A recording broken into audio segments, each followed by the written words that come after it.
Welcome back. In this video we travel across the Nullarbor Plains from east to west. We start at Ceduna in South Australia and make our way all the way to Norseman in Western Australia. Along the way we visit a windmill museum, find a not so pink lake, travel the treeless plains, stop at an iconic fuel station, stand on the edge of Australia, visit a deserted sheep station in the desert, go through quarantine, tackle the longest straight road in Australia, trip over some space junk and camp at a gold mining ghost town. Roll the intro.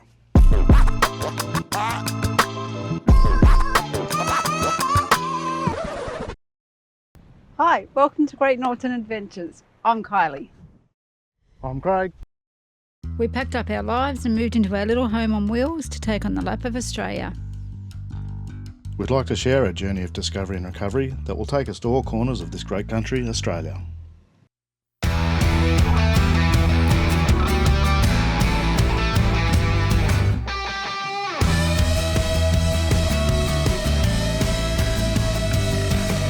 Hang out with us as we share the highs and lows of caravan life, the quirky experiences and epic destinations that makes Australia the greatest country in the world.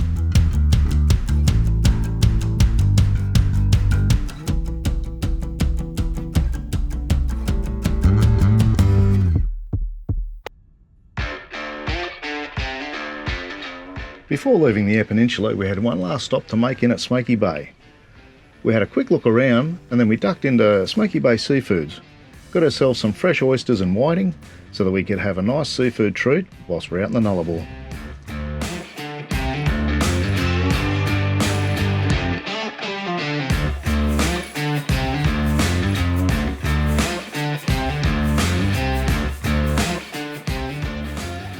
The locally grown Pacific oysters were shucked right in front of us.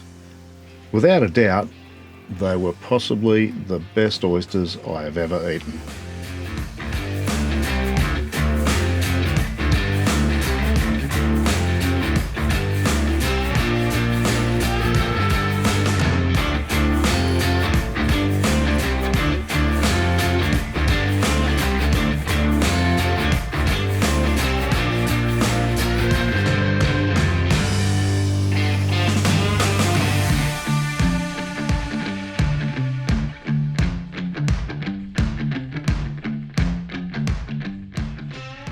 It wasn't long before we were in Ceduna. The plan was to get a couple of groceries and fill up the water tanks on the way out of town. The paid water station wasn't working and there was already a line-up of vans. We waited around for a while, had a chat with the other travellers. The council workers came out and they couldn't even fix it. We called around all the caravan parks and I think we got the last site in town. Looks like we start the Nullarbor tomorrow. I had a bit of a bad day yesterday. Just one of those days where one little bad thing in the morning, like getting bogged, led on to the next. We were going to hit the Nullarbor yesterday, but there was no water at Ceduna. So we checked into a caravan park. What's this caravan park called? Oh, I think it's called Shelley Beach. G'day Park. Morning. G'day Park, Shelley Beach. G'day Park, Shelley Beach. So we filled up with the water, charged the batteries, got a few couple of supplies, and we're going to hit the road today. But I just thought I'd give you a look around. It's a really good caravan park. So if you end up in Ceduna, I think there's a couple of parks, but this one's just a little bit out of town. Nice and quiet. We're on a large drive-through site.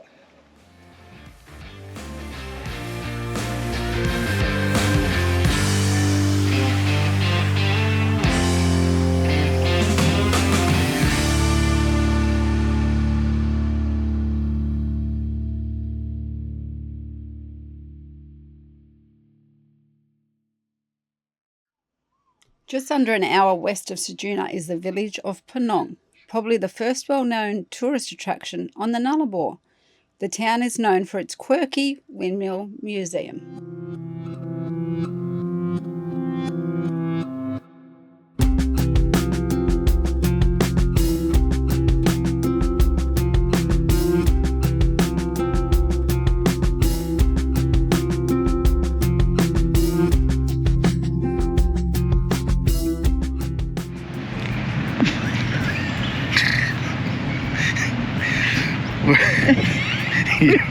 That video starts like that. We're at Panong. I think everyone stops at Panong when they're about to cross the Nullarbor to look at this crazy assortment of windmills. Panong. Kylie's just laughing. It's Bruce. Oh yeah, the biggest windmill, that one. It's called Bruce. His name's Bruce. I don't know why. He's pumping water. Bruce is pumping water. Okay. It's a terrible day. Oh, it is. Got a bit of a tailwind, which might help us across the Nullarbor, bring down the fuel economy a bit. Bit cool. But it's not real nice.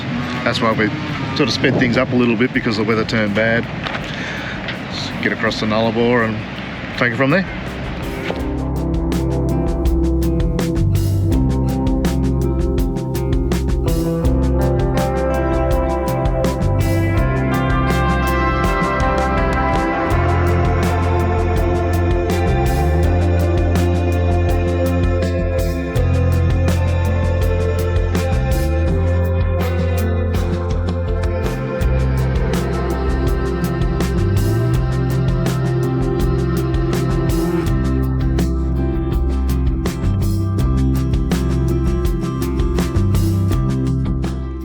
Also at Panong, you can turn off and head down to Lake McDonald, the magnificent pink lake, on the right day. It's still an interesting drive. You head down through a gypsum mine, which is on the largest deposit of gypsum in the Southern Hemisphere.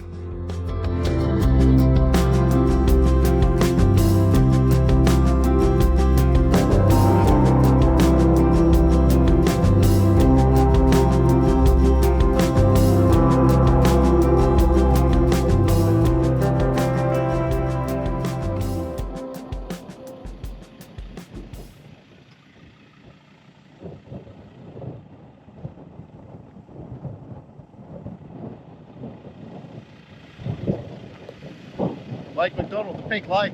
It's a bit cold, it's a bit windy. Someone won't come out of the car. No one ever mentions that it smells a bit stinky. Oh well, maybe the wind's doing that. Ooh. Here we go. It stinks. Hang on a minute. What is that? It stinks. And it's not pink. And it's cold. And Instagram versus reality.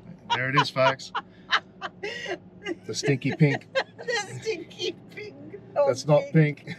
The stinky not pink.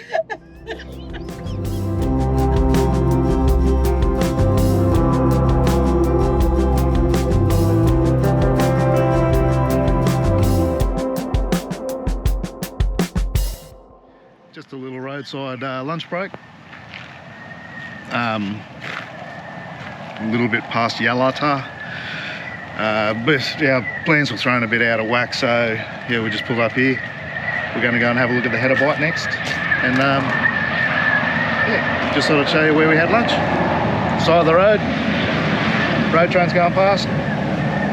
Peaceful. Oh. Don't let the black one.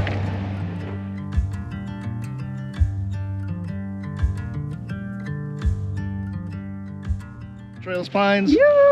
I'm excited. Nullarbor. I don't know. We might blow right off. It's windy and it's flat. There's no trees. Sounds good. Yay!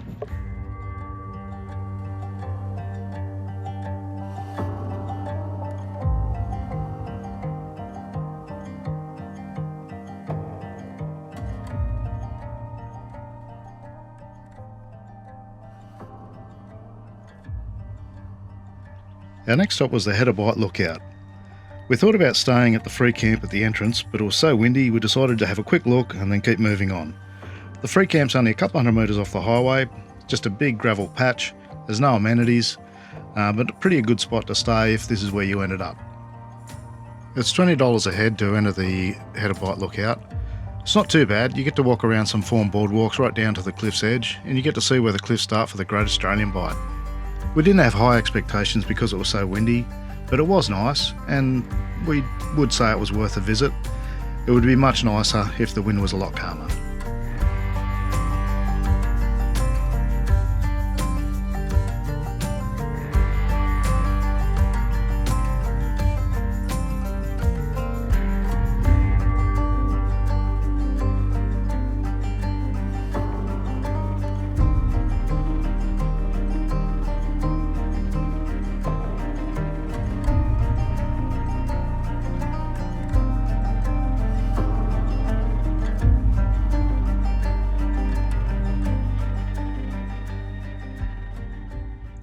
Next stop is the iconic Nullarbor Roadhouse. We didn't need any diesel, but we grabbed some snacks and took some photos. And there's even a special guest appearance by Jimmy the Lapdog, the coolest Roddy who's taken his humans on a lap of Australia as well.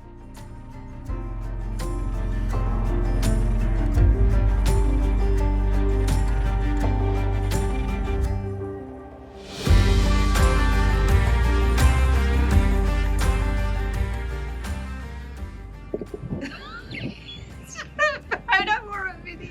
It's a video. Oh, I was smiling like it was a photo. I've got no idea.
Wild hair. Oh well. Oh, listen, hear that wind. Given up. As everyone can probably tell, I'm sorry, I've given up on the hair. The Great Australian Bight, Bund Cliffs. Got a little fence so you can't go over the edge. Unfortunately, all the campsites along the tops of Bund Cliffs have been closed down for public safety. So we explored all the newly formed lookouts that were well fenced off so there was no sneaky camping, and plenty of signs to say that there was huge fines if caught illegally free camping. There are some camps a little bit further along, but because it was so windy, we decided to head inland and cross the old air highway and stay at Canal to Homestead. This is a sheep station that is now managed by the National Parks.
Canal to Homestead. Got her doing some work for a change. Oh, stop it. She put a muck mat away. Now I'm filthy. Now Yeah. I shower. Yeah, Canal to Homestead. There's a couple of campsites here. You book it through Parks SA, whatever it is. We went over to the Woolshed camp. You can camp down at the homestead too. We're going to go and have a look at the homestead just before we leave. But there was a few workers there last night. They're doing some works out at the cave that's out here, Canal to Cave. So yeah, we thought we'd just camp up here, away from the workers, young fellas. You never know, might get a bit rowdy. Rough road from the homestead to the cave.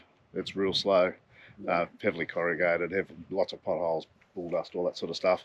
But the 13 k's into the camp's pretty good. Yeah. Just a few corrugations. Just dropped a couple of PSI out of the tyres and it was okay. Is it worth the extra bit to go out to the caves? that's your thing, maybe. It's all blocked off at the moment. Looks like they're doing some work there, maybe to preserve it or conserve it. Maybe, hopefully, they put something in so you can see it a bit better. You can't get to into a good vantage point at the moment. That's the only problem. But yeah, here we are, right in the middle of the desert. 13 k's from the air highway, just a bit north of the old air highway. There you go.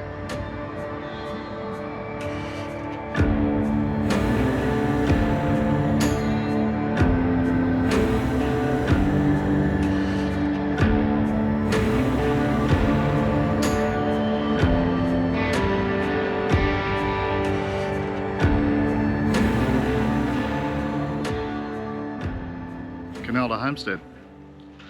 Interesting enough, there's no water here, but they found water in the caves and they pumped it up and kept it in storage tanks. It's the only way that they could breed the sheep out here.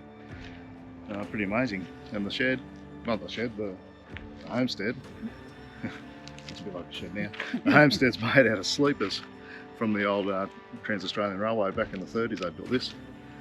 I don't know what would possess you to come out here and start a farm. It's a bit arid.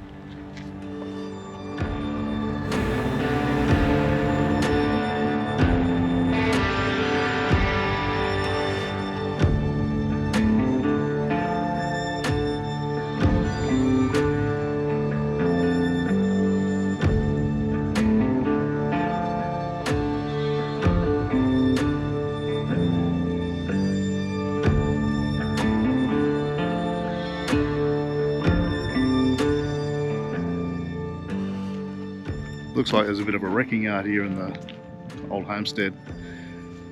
There's a variety of cars. There's old Holdens, little Minis, some Falcons up the back there, a few trucks. Looks like the Bedford. All I can assume is they'd be cars that are broken down on the air highway. There'd be no use for a wrecking yard out here. Maybe they offer a bit of a timeline of how good cars got, because it only goes up to about an XC Falcon.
Bit windy still. The wind's picked up again. One of the lookouts that looks over Bund cliffs. As you can see there, it's all made into a path and chained off to stop people, I guess, falling off the edge. Unfortunately, everyone knows about the closing down of the campsites and all that sort of stuff. So the lookouts are a bit limited, but still okay. You can't see right up from the edge, but I guess it's too dangerous to be right up on the edge. Yeah, see how it goes. See ya.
we go.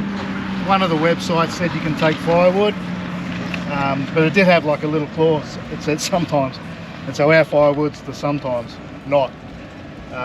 So for anyone's information, it's firewood with bark and from the gum families. But the other side of it, if you're heading into South Australia, stop up at the quarantine point, there's heaps of firewood. Woohoo! It's exciting. WA. It's the only state we haven't been to. Oh yeah. Yay! Tassie. Oh yeah, true. Poor Tassie. Sorry, Tassie. Another border crossing. Tick it off the list. There it is, up there. Poor old van's a bit worse for wear.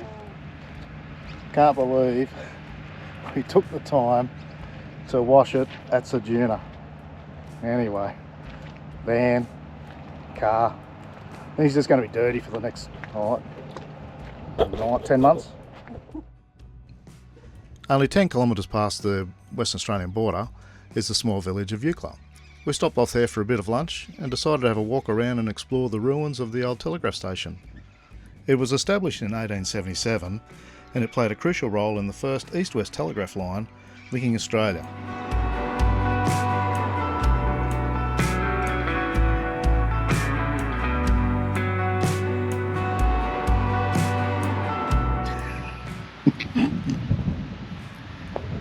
Hello.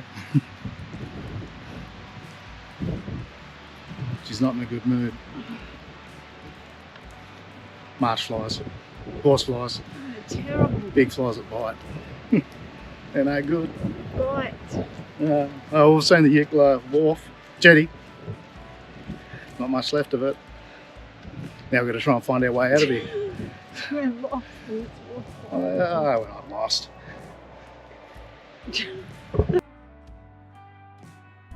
We continued heading west with no real plans.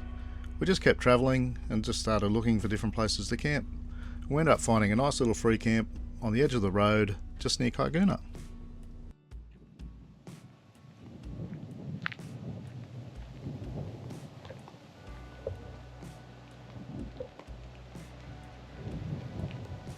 Here we are.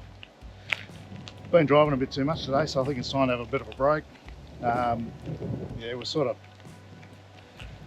we haven't got really a timeline, I guess, but yeah, we wanted to get across the Nullarbor, see as much as we could, but not spend all the time on it. So we called into here. We're about 50 kilometres west of Cocklebiddy. Just a rest stop. Huge area, bit of privacy, a little bit of shade from the trees, but no big widow makers, which is excellent. But yeah, we're going to set up here for the night and get stuck back into it tomorrow. Get somewhere near Norseman, I think, and try and see if there's any more attractions as well. Beautiful little spot, probably about 100 metres from the road. There's bins, and yeah, there's only one other van over there, in behind those trees. So yeah, beautiful. Nice sunset too, pink sky at night. Should be a cracker day tomorrow.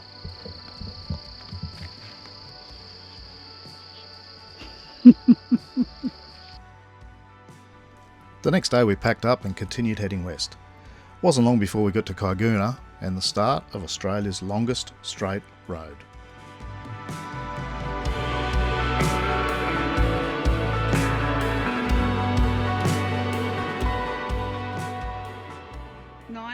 Mile straight.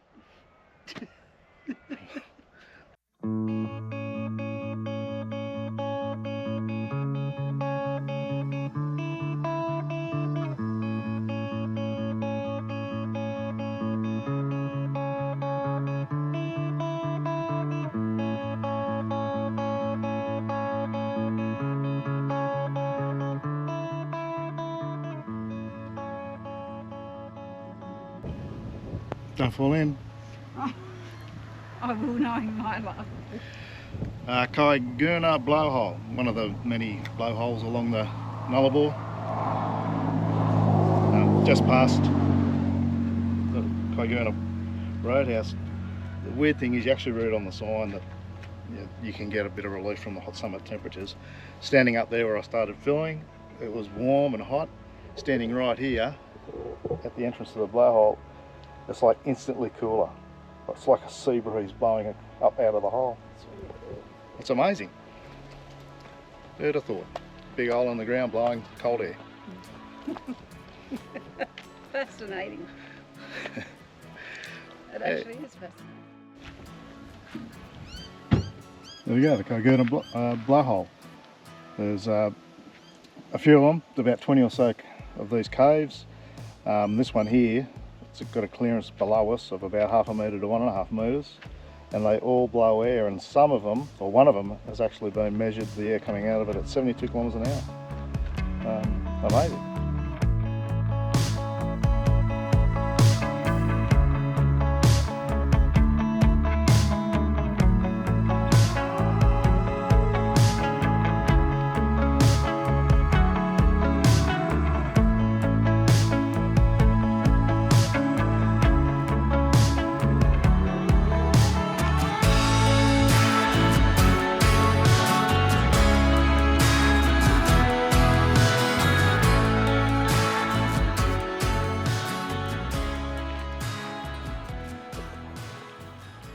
There we go, just finished. The end.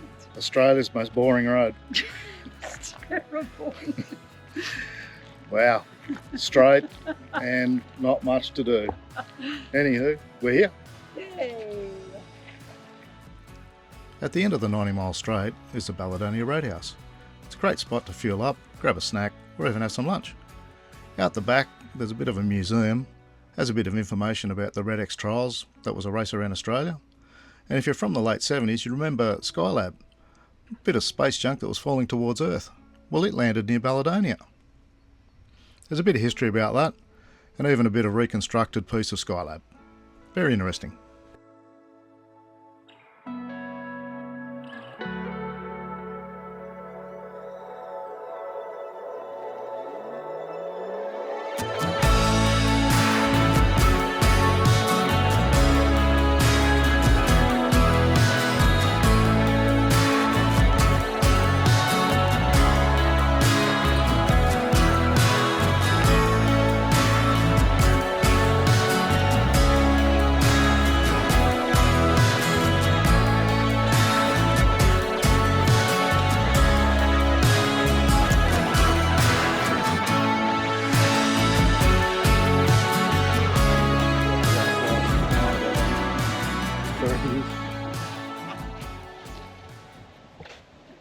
Here we are. So I guess you could say we officially finished the Nullarbor Plain. It's a journey of different sights and sceneries and things like that. I won't say it was probably the most thrilling drive, but we can tick it off the bucket list. That the bit from the WA border, WA South Australia border to Norseman, man, that's long. I don't know, it's not really that long, but geez, it feels like it's twice as far as it actually is. Anyway, we've done it. Because we're a bit behind schedule, we are punched out a bit further today. We've got to Norseman. Yeah, not been able to get water in Ceduna, knocked us around a day or two, so yeah, we thought we'd put in a big drive, and we passed through Norseman, weren't able to get some water there, so yeah, we moved on down the road a little bit closer to Esperance, which is probably about an hour and a half away.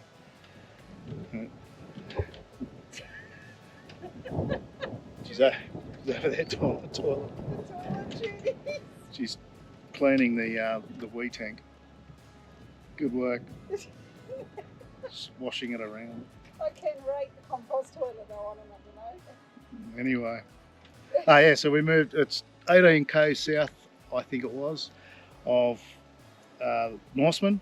It's an old gold mining town that's obviously a ghost town now. There's just a couple of street signs and some information boards. 1890s it was established here as a little town, and it grew into, I don't know, about a half a dozen streets in the seek of gold. There was a hotel, there was a blacksmith, a Methodist church, all that sort of stuff. But unfortunately, Norseman, or where Norseman is now, there was a find of much larger quantities of gold, and Norseman took ahead and Dundas became a ghost town. So we're going to make the most of it here, camp here in the scrub. Beautiful village. Apart from the flies, it's a beautiful spot. There's a salt lake over there. I'm going to see if the drone will pick it up. But anyway, this is us for tonight. See you, wee lady. What'd you say? See you, wee lady. Oh. Wee. She's French. Wee wee. Wee wee. Wee wee. Thanks so much for watching. Join us next time as we adventure the southeastern corner of WA. See you then.